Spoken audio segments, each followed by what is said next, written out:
Bueno, hermanos, feliz sábado, bienvenidos a la casa de Dios. El próximo sábado también todos podemos venir a la iglesia. Yo pregunté, solamente que al final del culto va a haber una reunión que solamente van a ser los miembros bautizados de acá.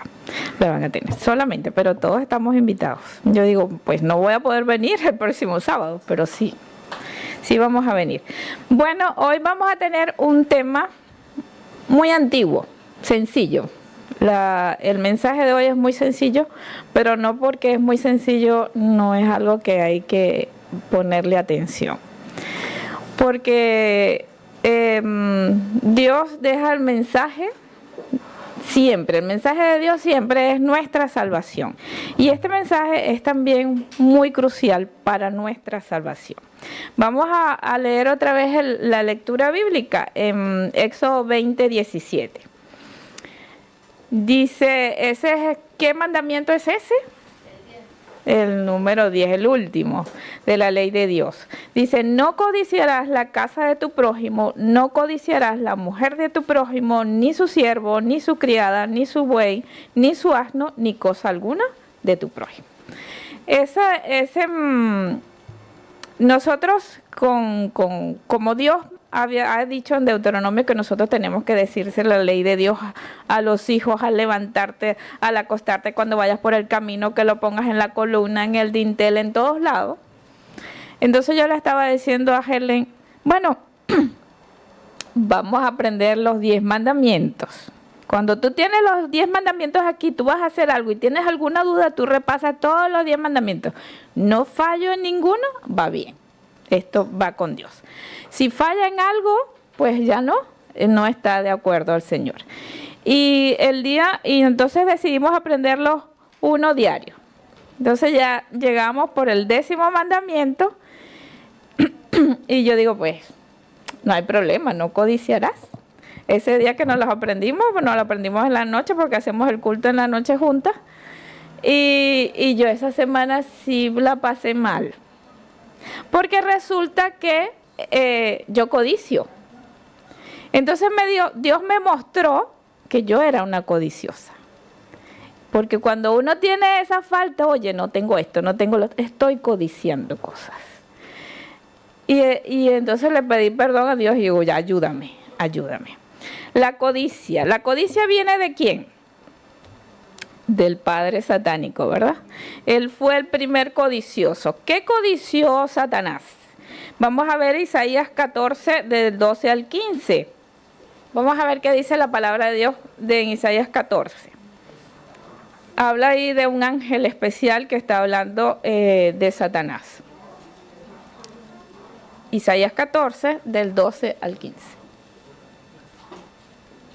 Dice, como caíste del cielo, oh lucero, hijo de la mañana, cortado fuiste por tierra, tú que debilitas a las naciones. Tú que decías en tu corazón, subiré al cielo en lo alto, junto a las estrellas de Dios. Levantaré mi trono y en el monte del testimonio me sentaré a los lados del norte. Sobre las alturas de las nubes subiré y seré semejante al Altísimo, mas tú derribado eres hasta el Seol en los lados del abismo.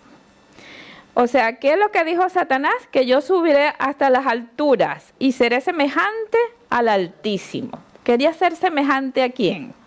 ¿Y sentarse dónde? En el trono de Dios. ¿Estaba codiciando eso? Ese fue su pecado. La codicia, ese fue su primer pecado. Y de ahí lo llevó a todo lo demás.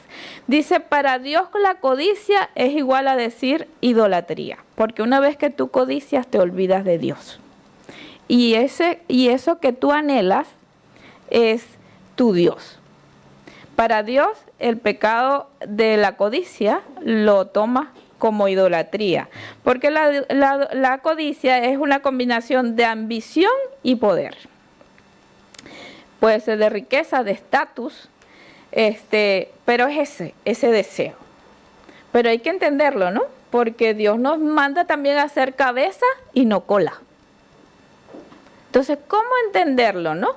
¿Cómo entender lo que Dios quiere de nosotros, pero sin pecar? Entonces, a través de estos pequeños análisis vamos a hacerlo. Lo primero que hizo Satanás, el primer codicioso fue Satanás. Y después, ¿a quién enseñó Satanás?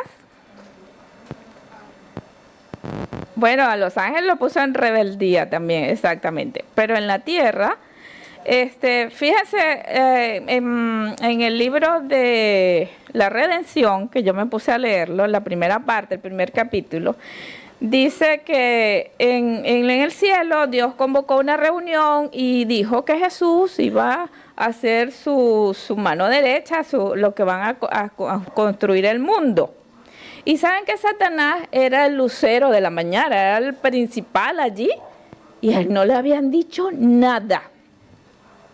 ¿Cómo te sientes tú cuando tú eres parte de la iglesia y de repente el jefe aquí dice tal y tal cosa y no te dijeron a ti? ¿Cómo te sientes? ¿Cómo te sientes? Mira, yo leí ese libro y ¿sabes qué? Me sentí satánica, porque yo me hubiese sentido igual. O sea, no me dijo nada. Fíjate cómo es nuestro corazón. Nosotros tenemos que descubrir nuestro corazón diabólico al Señor, para que el Señor nos transforme. Porque si tú no sabes tu mal, ¿cómo Dios te va a cambiar? Y yo le dije, mire Señor, yo soy la propia diabla, porque yo hubiese actuado igual. Entonces hay un problema que hay que identificar y hay que pedir ayuda. Porque no podemos al cielo llegar así. Porque tengo características semejantes así. Entonces, Lucifer estaba muy envidioso y lleno de celos. Y en vista de todo eso, empezó a hacer todo lo demás malo, ¿no? A buscar más personas que pensaran igual, a convencerlo, pero con un matiz que era buscando la felicidad de ellos. Eso se llama ¿cómo? Engaño, manipulación. O sea, una vez que tú pecas en algo, empieza todo lo demás. Y entonces la manipulación, y tanto fue la manipulación, que convenció a un montón de ángeles y hubo esa rebelión, y bueno, en Apocalipsis dice que ellos fueron sacados del cielo. Ese fue el descontento que hizo que ocurriera en el cielo. Después, cuando estuvo en la tierra, él empezó a ser discípulo. La primera discípula fue una mujer que se llamó Eva. Veámoslo en Génesis 3:6. Dios le había dicho a Eva que todo aquel paraíso, aquel jardín era para ellos, pero solamente un árbol se lo reservaba para él. Que no lo comiera, que no comiera de aquel fruto, ¿verdad? Y que ahí iba a venir el tentador. Él ya le avisó, y no te vayas a separar de tu esposa, vayan juntos para que estén siempre apoyándose. Bueno, ella se distrajo y bueno, se puso por allí solita y se puso a ver el árbol, pero porque Dios no me dejará comer de este fruto, se ve tan bueno, se ve saludable, o sea, de repente es porque me hace daño, pero es que se ve tan bueno. Yo lo he visto por allí, por el otro jardín, no era el único árbol así parecido, solamente es como en este sitio hay muchas sillas y Dios dice, esa silla me la reservo para mí, no te sientes allí. Y entonces tú te pongas a ver, pero si esa silla se ve hasta cómoda, blanquita, y ¿qué se sentirá sentarse allí? Te pones a preguntarte cosas. Entonces Satanás la vio, que estaba, ¿qué? Codiciando el fruto que Dios le había dicho prohibido. Y así dice, entonces, con que Dios te dijo que no tocaras el fruto. Empezó a meterle cosas en la cabeza hasta que ella cedió. Codició aquel árbol, 3:6, que dice, y vio la mujer que el árbol era bueno para comer y que era agradable a los ojos, y el árbol era codiciable para alcanzar la sabiduría, porque Satanás le dijo eso, le dijo exactamente eso, lo que estaba pensando, seguramente yo como de eso y me voy a poner tan inteligente como Dios. Entonces ahí fue su primera discípulo entre los seres humanos. la codicia. ¿Es viejo eso? No. Es viejo y es actual, porque actualmente nosotros también sufrimos, yo sufro de eso y yo no quiero sufrir más de eso. Entonces vamos a ir viendo cómo es que nosotros nos engañamos, siendo cristianos, nos engañamos. Una de las historias es Balaam. Vamos a Balaam era un supuesto profeta de Dios.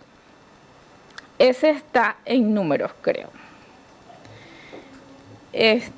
Balaam, creo que era Balaam, déjame ver. Balaam se acuerda que él era un profeta de Dios, era la salida de cuando estaba el pueblo de Israel a la Canaán terrenal, que habían salido de Egipto. Entonces los moabitas decían, ¿cómo hacemos para destruir a este pueblo? Porque anda arrasando con todo y nosotros nos va a destruir también. Entonces la única manera era que alguien los maldijera, que entre ellos mismos al Dios Altísimo se pusiera en desagrado con ellos. Pero resulta que cuando Dios bendice algo, ¿qué pasa con ese algo? ¿Permanece o no permanece la bendición? Números 22, exactamente. Números 22. Desde el versículo 1, ahí habla, y ahí habla del inicio, ¿no? De cómo, quiénes eran los que estaban buscando la maldición de ellos. Resulta entonces que ellos dijeron, bueno, vamos a hablar con ese profeta para que venga, hay un profeta de Dios que vamos a buscarlo para que venga a maldecir. Resulta que ese profeta había sido un profeta de Dios, pero había apostatado porque le gustaban mucho las riquezas.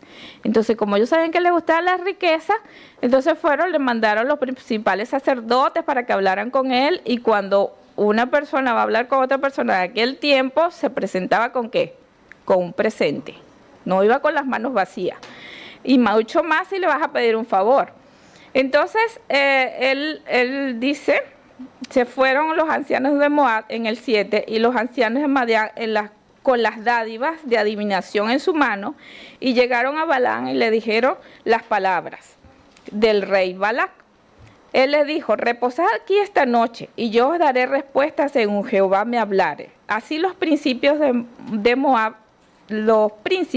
se quedaron con Balac. Y vino Dios a Balaam. Fíjate que Dios en su misericordia vino a hablar con él y le dijo, ¿qué varones son estos que están contigo? Esa es una pregunta de Dios. ¿Tiene sentido esa pregunta? Dios lo sabe todo. Pero como lo sabe todo, pero él quiere conversar con nosotros, a él le gusta conversar. Le pregunto, ¿quiénes son estos varones? ¿Acaso que Dios no sabía quiénes eran esos varones? Pero quería ver qué le contestaba Balaam. Entonces, me perdí. ¿Dónde está?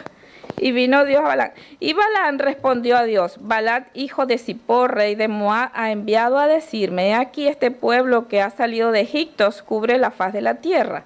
Ven pues ahora y maldíceme, quizá podré pelear contra él y echarlos. O sea, quería que bendijera a este rey opositor al pueblo de Dios para poder ganar al pueblo de Dios. Y entonces, y yo le dije, bueno, que reposara, y después le iba a dar la respuesta. Entonces, entonces dijo Dios a Balaam, no vayas con ellos, ni maldigas al pueblo, porque bendito es, yo lo he bendecido. Y así fue por la mañana y le dijo, bueno, lo que dice, volveo porque nada que ver, no puedo hacerlo. Pero eso no quedó ahí, volvió a hacerlo. Sigue la historia más adelante que volvió a hacerlo y vinieron príncipes más encumbrados. Y él le volvió a preguntar a Dios. ¿Tiene sentido volverle a preguntar a Dios? ¿Por qué le volvió a preguntar a Dios? Porque vinieron personas más. Imagínense que vinieran todos los reyes de la tierra a hablar con la hermana Betty. ¿Cómo te pones? Se te sube un poquito el ego, ¿verdad? El ego. Vienen a hablar conmigo porque me necesitan. Soy más importante que ellos. Porque si me necesitan a mí, soy más importante. Y se le subió el ego y vio tantos regalos que volvió a hablar con Dios. ¿Y sabe lo que le dijo Dios? Ve con ellos.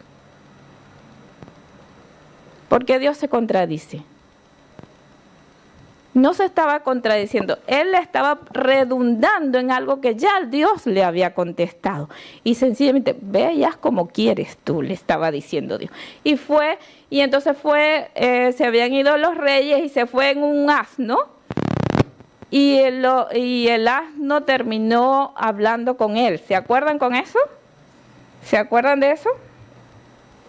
Y él le pegó al asno. Estaba tan enceguecido, fíjese que cuando nosotros estamos tan hambrientos de algo, que terminamos hablando con un burro, con un asno.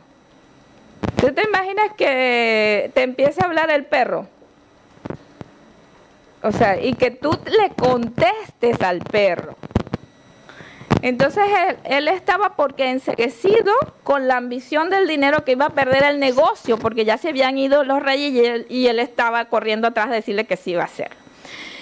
Fíjate, eso es, uno pierde el control. Por el amor a las riquezas pierde el control.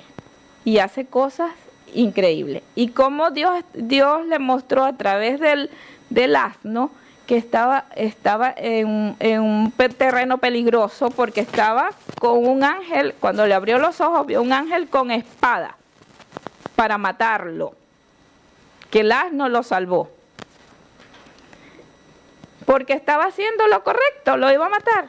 No, estaba haciendo mal. Aunque Dios le había dicho ve, Dios le estaba diciendo que esa actitud lo que estaba buscando era su propia muerte. Y de hecho, pues no podía hacer más nada sino lo que Dios decía. Dios dice, ve, pero vas a decir lo que yo te digo. Esa es la historia de Balaam. Vemos lo necio que nos ponemos cuando estamos detrás de nuestros intereses.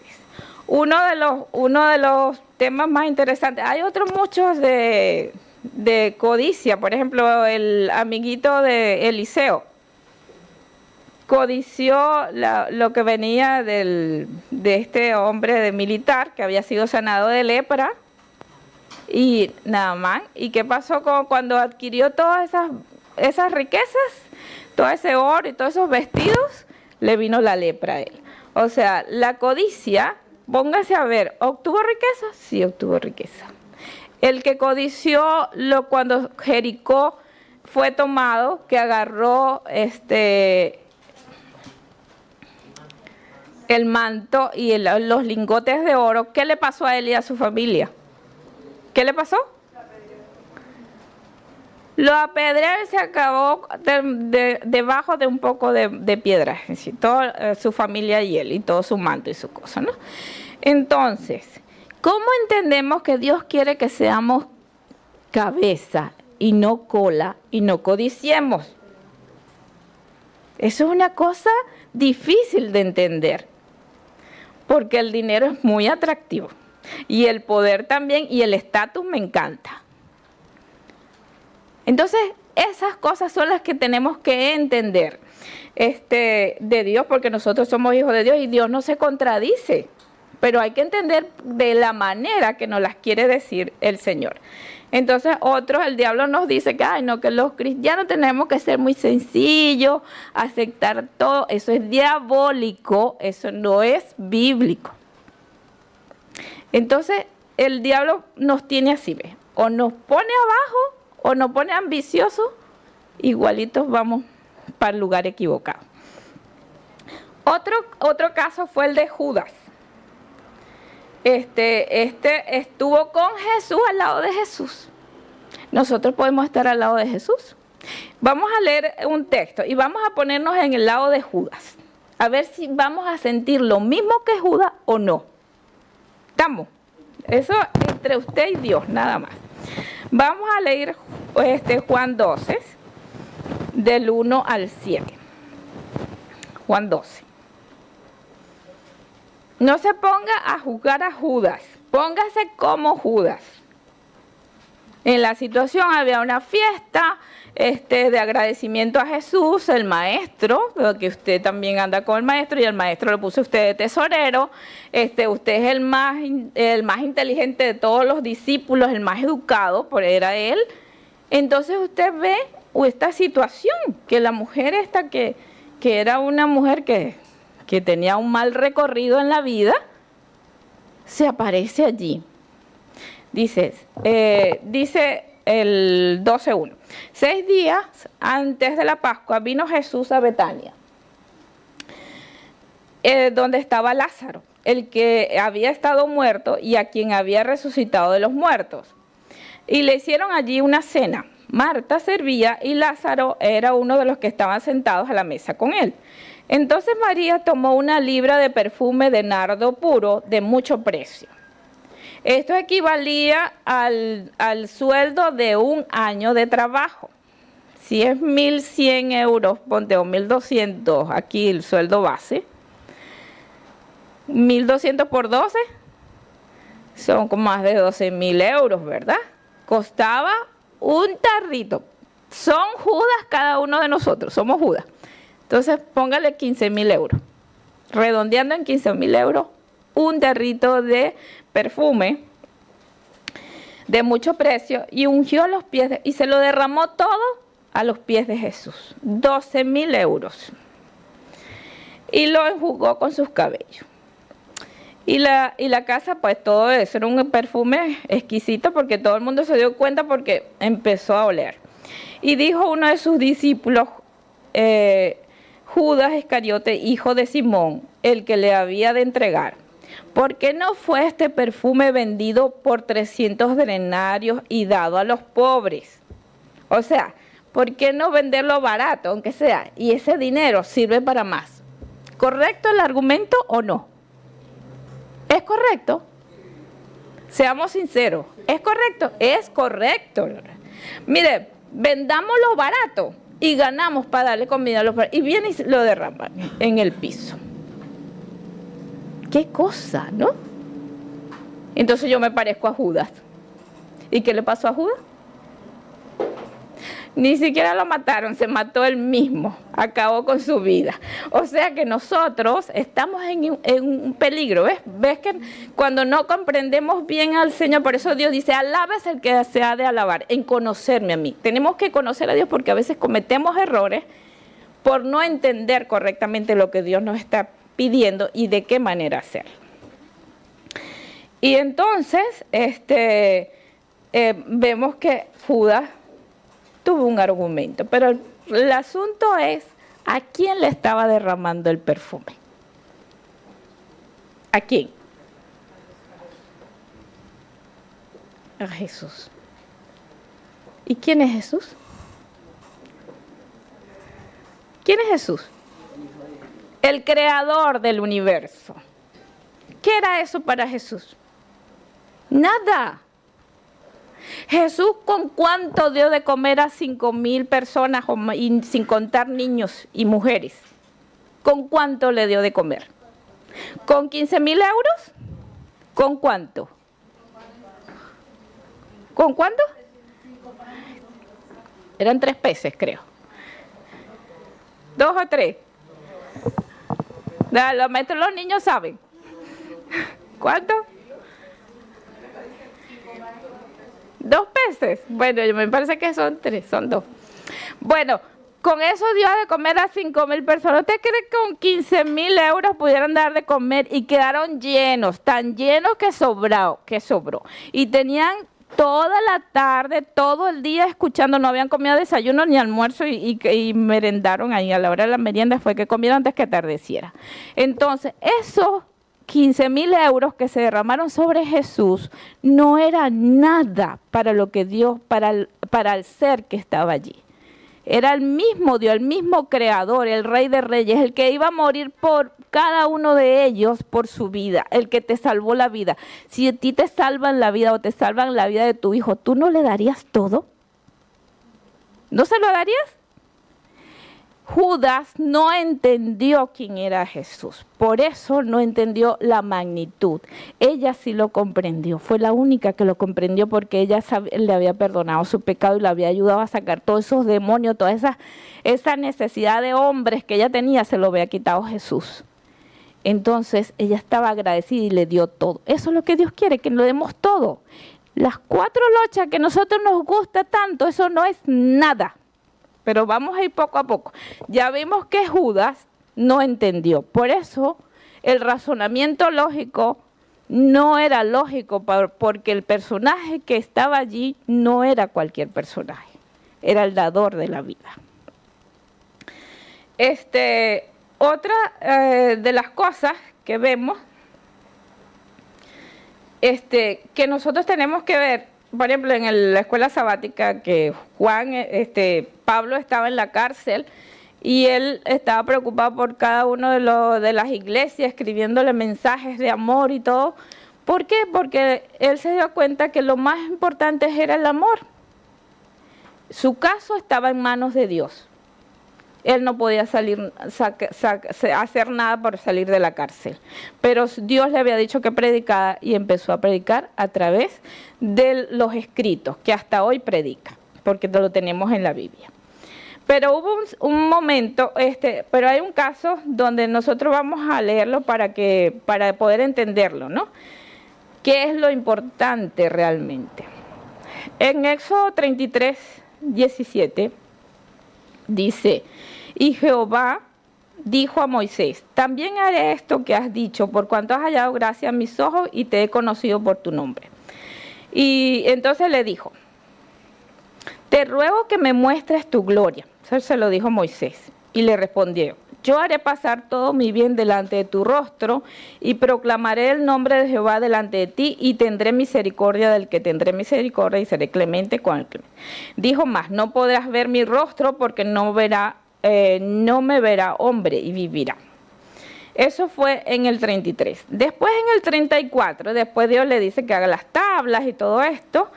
Y en el 34, cuando ya estaba hablando con Moisés y Dios, dice 34:5, dice: y Jehová descendió en la nube y estuvo allí con él, hablando con él cuando le iba a entregar las tablas, proclamando el nombre de Jehová. Y pasando Jehová por delante de él, proclamó: Jehová, Jehová, fuerte, misericordioso y piadoso, tardo para la ira y grande en misericordia y verdad. ¿Qué características son estas?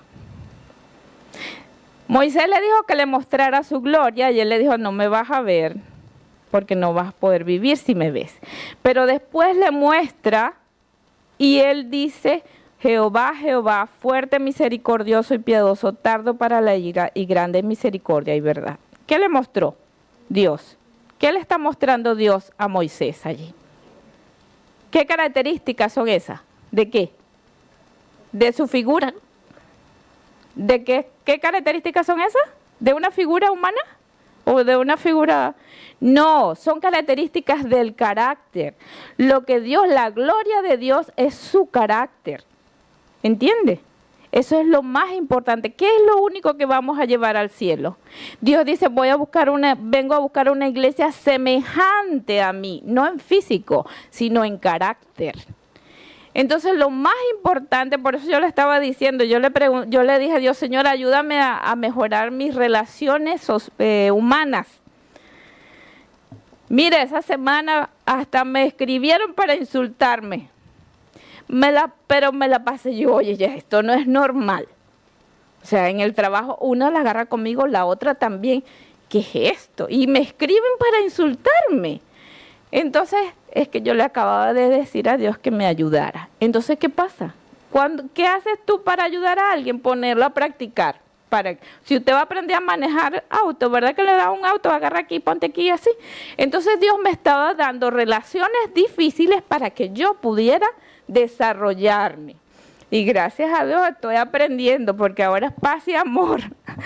y hay tolerancia, hasta nos ayudamos. Porque Dios te está educando para que desarrolles un carácter semejante al de Él. pero ¿qué pasa con el de cabeza y no cola? Eso es. ¿Qué pasa con la plata? Fíjate otra cosa, en Juan 14:9, Felipe le dice a Jesús, Señor, muéstranos al Padre y nos basta con eso, ¿no? Y Jesús le dijo, pero ¿cuánto tiempo hace que estoy con vosotros y no me has conocido, Felipe? El que me ha visto al Padre. ¿Cómo pues tú dices, muéstranos al Padre? ¿Qué le mostraba a Jesús cuando estaba con su discípulo? Le mostraba el carácter que era del Padre. Era benevolente, siempre dice, mis palabras son las palabras de Dios. No hago yo nada sin que el Padre me autorice, ¿no? Mi voluntad es la voluntad del Padre. Entonces le estaba mostrando la personalidad del Padre. Ese era lo importante de Dios. Fíjate que Dios cuando se mostró a Moisés no le mostró su figura bonita, o sus cabellos, o su color de ojos, o su color de piel, si es que tiene piel, no lo sé. Pero le mostró lo que sí es importante, le mostró el carácter. Lo que era misericordioso, piadoso. Eso es lo que es Dios. Entonces, vemos que lo importante es eso, la personalidad. Nuestro yo es lo que debe parecerse a Jesús. Otra para darle el toque final a la meditación de hoy. Vamos a Lucas 12. Esto fue un análisis que Dios me mostró porque yo tenía una inquietud. Lucas 12, del 13 en adelante. Dice, le dijo uno de la multitud, maestro, di a mi hermano que parta conmigo la herencia. ¿La herencia se divide entre los hermanos, sí o no? ¿Es correcto esa petición? Sí. Mas él le dijo, hombre, ¿quién me ha puesto sobre vosotros como juez o partidor? Y le dijo, mirad y guardaos de toda avaricia. Le dijo que era un codicioso, le dijo. Porque la vida del hombre no consiste en la abundancia de los bienes que posee. También le refirió una parábola diciendo, la heredad de un hombre rico había producido mucho. Y él pensaba dentro de sí diciendo, ¿qué haré? Porque no tengo dónde guardar mis frutos. Y dijo, esto haré, derribaré mis graneros y los edificaré mayores, y allí podré guardarlos, todos mis frutos y mis bienes. Y diré a mi alma, alma, muchos bienes tienes guardados para muchos años, repósate, come, bebe y regocíjate. Claro, pero Dios le dijo, necio, esta noche vienen a pedir tu alma, y tú lo que has provisto, ¿de quién será? ¿Para qué te va a servir eso? ¿Las riquezas no van a salvar? No nos van a salvar. Pero fíjense que nosotros, ¿por qué Dios nos dice todo esto? Dios quiere que tengamos una meta, que es nuestra salvación. Dios quiere que nosotros cuidemos nuestro cuerpo. ¿Saben lo que dice nuestro cuerpo en palabras de vida? Que debemos hacer que cada órgano de nuestro cuerpo funcione lo mejor posible, en que esté en óptimas condiciones. Eso significa que todos los dones que Dios nos dio tenemos que llevarlo al más alto nivel. No por la plata que vas a adquirir, sino porque tienes que agradar a Dios poniéndote, si tú eres bueno en los negocios, tienes que ser un excelente negociante para Dios, sin violar los principios de Dios. ¿Por qué Dios le dice a este señor que para qué te estás preocupando por la herencia? ¿Por qué andas preocupado por la herencia? Si de todas maneras te vas a morir, no te vas a llevar nada. Pero ¿qué nos promete Dios? Nos promete nada más y nada menos que un lugar donde tú vas a pisar oro. ¿Cómo van a ser las calles de oro de Jerusalén? De oro van a ser las calles. Las columnas de la ciudad, usted sabe que para hacer una columna hacen un hueco en el piso, y entonces allá en Venezuela, no sé aquí, pero allá le ponen piedras para minimizar la cantidad de cemento. Pero aquí las piedras no van a ser piedras toscas, van a ser esmeralda, ónice. Entonces, imagínense construir una casa donde tenga de piedritas abajo para hacer la base de la columna, de todas las piedras preciosas que ustedes se pueden imaginar. ¿Cómo será esa casa? Que las puertas son de perlas. ¿Cómo brillará cuando pega el sol? Techos de cristal. ¿Es poca cosa eso? Un lugar donde no va a haber llanto, ni clamor, ni dolor. ¿Le gustaría un sitio así? Entonces Dios quiere que nuestra mente esté en el cielo y que todo lo de acá no nos afecte en nuestra parte emocional, porque esto es pasajero. Cuando nosotros damos nuestra vida por cosas, violamos los mandamientos por cosas materiales, estamos diciéndole a Dios, eso no me gusta más esto. ¿Qué dice el versículo principal? No codiciarás la casa de tu prójimo, ni su bestia, ni su asno, ni su mujer, ni cosa alguna de tu prójimo. O sea, nada terrenal codicies. Codicias son las cosas terrenales, lo único seguro que tienes. Lo que sí puedes reclamar es lo que está en el cielo. Aquí no, aquí te lo pueden quitar. En mi país te despropian cualquier cosa y tú mueres callado. Entonces, pero esto va a pasar. Pero deja de amarte Dios porque te quitan las cosas. Deja de amarte Dios porque tus padres te menosprecian, que es lo más cercano y lo que más te quiere en este mundo. O porque tu esposo te abandona. No. ¿Tengo valor para Dios? ¿Sigo teniendo valor para Dios? Dio su vida por mí. Debe ser que sí tengo valor. Entonces, fíjense que cuando nosotros íbamos leyendo las historias y poniéndonos en lugar de esos personajes, muchas veces nos sentimos identificados. Porque sencillamente no tenemos nuestra codicia situado en el lugar correcto, que es el cielo. No por ello vamos a dejar de ser buenos en nuestro trabajo. No, tenemos que hacerlo para honra y gloria de Dios. Y eso es lo que Dios quiere, que nosotros codiciemos, pero codiciemos a lo alto. Ser perfectos como el Señor. Yo no quiero tener un carácter satánico. Yo cuando leí el primer capítulo de la redención, yo entendí a Satanás. ¿Por qué lo entendí? Porque pensé igual que él. Poniéndome del lado de él, pensaba igual que él. Entonces hay un problema en mi vida. Entonces, y hay un problema que tenemos que erradicar si lo tenemos. Y tenemos que cambiar nuestro rumbo, nuestro norte. Nuestro norte debe estar en el cielo. Todo lo demás es pasajero.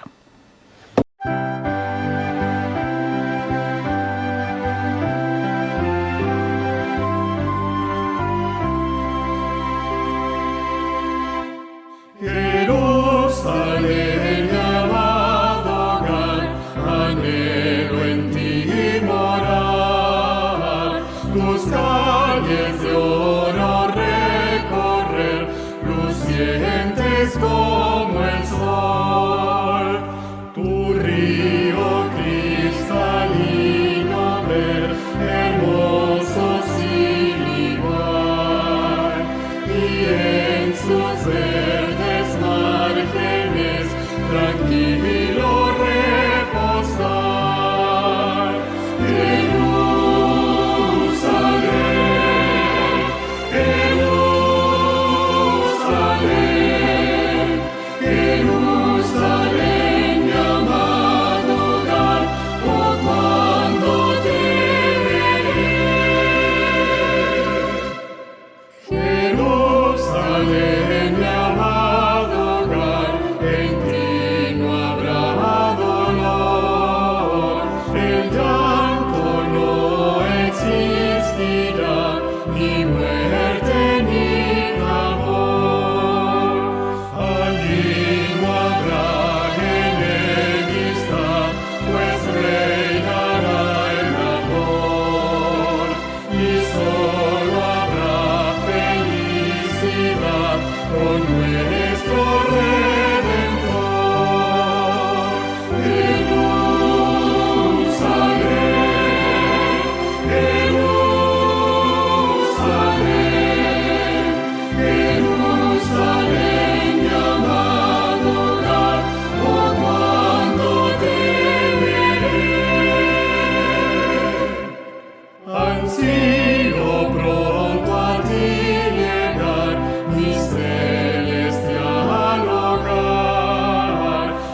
mi